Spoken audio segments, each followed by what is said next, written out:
Old homeless woman stop in front of millionaire and says, "You're my son." When the DNA results show up, he was. The screech of tires made the crowd gasp as a gleaming red sports car came to a sudden halt in the middle of the street.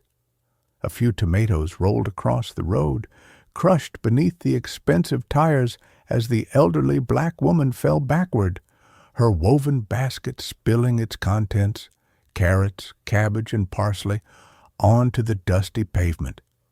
The car door swung open with force, and a sharply dressed white man in a tailored brown suit stepped out, his expression furious. His polished shoes clicked against the road as he stormed toward her. "Are you insane?" he barked, his voice cutting like a blade. "You just threw yourself in front of my car. You could have been killed."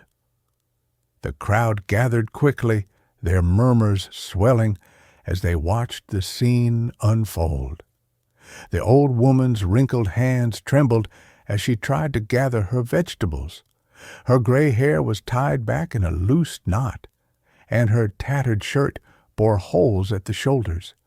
But she didn't move fast enough. "Don't you have any sense?" the man continued, kneeling sharply and pointing an accusatory finger at her.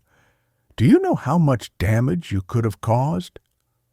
But then she lifted her head, her eyes locked onto his, firm, unwavering despite the tears brimming in them. "You're my son," she whispered. The words were soft, yet they hit him harder than any scream. The man froze. What did you just say?" His voice faltered for the first time. "You're my son," the woman said again, louder this time. Her voice cracked with raw emotion. "I've been looking for you for decades. You are the child they stole from me." The crowd fell silent. "Are you out of your mind?" the man snapped, shaking his head violently. "This is ridiculous. My mother—" He stopped abruptly, the words catching in his throat. Because the truth was, his adoptive parents had never spoken much about his birth. "I recognized you," the woman said, clutching her chest. "A few months ago, I saw your photo in the paper. You were shaking hands with a politician, and there it was." She pointed a shaking finger at his right hand. "The birthmark, the tiny crescent-shaped mark you've had since you were born. I remember holding you just for a moment before they tore you from my arms." "Enough!" the man shouted, but his voice wavered. "You're confused. You don't know what you're talking about." But inside, something twisted painfully. Could it be true? The old woman's voice hardened. "The woman who raised you, she's related to me, a distant cousin. When I got pregnant with you, her family was ashamed. Your father, the man I loved, he died in a plane crash before we could marry, and she used her power to take you from me. I had nothing, no money, no influence. They made sure no one knew you were mine." The man staggered back slightly, his face pale. "Sir," his assistant murmured, stepping forward nervously, "maybe we should do a DNA test, just to rule this out." He shot her a sharp look, but her words made the crowd lean in closer, their eyes darting between the man and the woman. "You have no idea how many nights I've prayed for this moment," the old woman whispered, her voice breaking. "Not to demand anything from you, not to hurt you, just to see my baby boy again." "Stop calling me that!" the man roared, though his voice cracked at the edges. But the woman didn't flinch. "Look at me. Look into my eyes. You have your father's eyes. You have his voice, and the same fire in your temper." His fists tightened at his sides as he stepped back, his breath coming fast and shallow. It can't be true. It just can't. But something deep inside him, The scar of never fully knowing his beginnings made him hesitate. "I'll prove it," the woman said quietly. "Do the test, and when it confirms what I already know, I'll leave if you want me to. I'll never bother you again, but at least I'll know you're safe." The man's jaw clenched. His eyes, once filled with fire, now brimmed with something else: confusion, pain, and fear. The crowd watched silently as he turned sharply toward his assistant. "Arrange the test." His voice was low, almost broken. "Yes, sir," she whispered. The old woman's hands trembled as she tried to gather her spilled vegetables once more, her lips murmuring a prayer.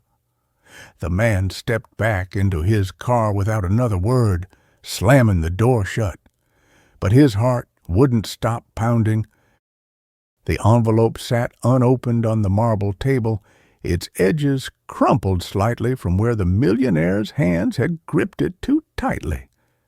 His assistant stood in the corner, her lips pressed in a tight line. "Sir," she said softly, "the results are conclusive." He didn't answer.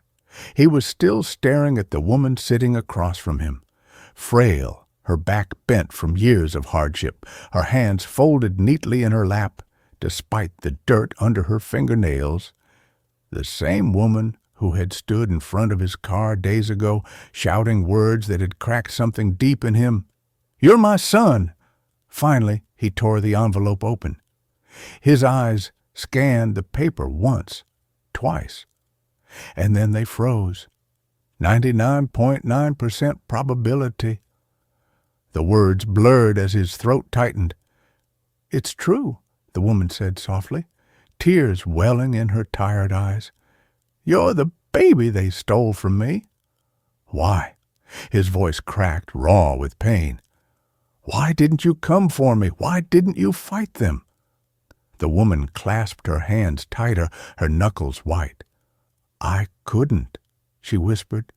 "You were all I had left of him. But they had money, power.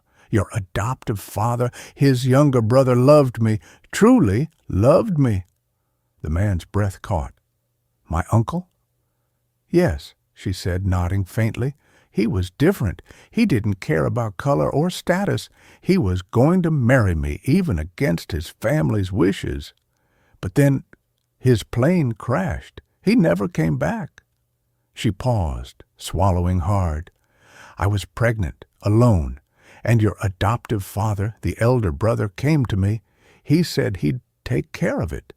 I thought he meant helping me. But instead, he took you. He said I wasn't fit to raise a child, that you deserved a life his brother couldn't give you." The millionaire felt his world tilt sideways. "All these years, they never told me. They said my mother was gone, that she didn't want me." "I always wanted you," she cried softly, "but I had nothing. No voice to fight them in court, no power. I knew if I tried they'd bury me, and you'd suffer." Silence hung thick in the room. The man turned away, running a hand over his face. "You let me live in their house. You let me believe they were my real parents." "I didn't want to ruin your life," she said. "Even if it broke me, I wanted you safe, and I watched from afar every chance I could." His chest heaved. For a moment he looked as if he might scream. But then he saw her, really saw her. The lines on her face, the calluses on her hands, the tears trembling in her eyes as she waited for a son she wasn't sure would forgive her. "Why did you finally come?" he asked hoarsely. She lowered her head. "I've been tracking you for months. I saw you in the paper, shaking hands with a senator. That's when I saw it, the birthmark on your hand. The same crescent-shaped mark you had as a baby. I knew it was you." The man fell silent. "Do you hate me?" she whispered, "for not fighting harder?" He shook his head slowly, tears sliding down his cheeks. "I don't hate you," he said. "I hate them for taking you from me." And then, to everyone's surprise, the powerful, stoic millionaire sank to his knees in front of her. "You're my mother," he whispered, his voice breaking. "You're all I have left of him." She reached out with trembling hands, cradling his tear-streaked face. "My son," she murmured, "my baby boy."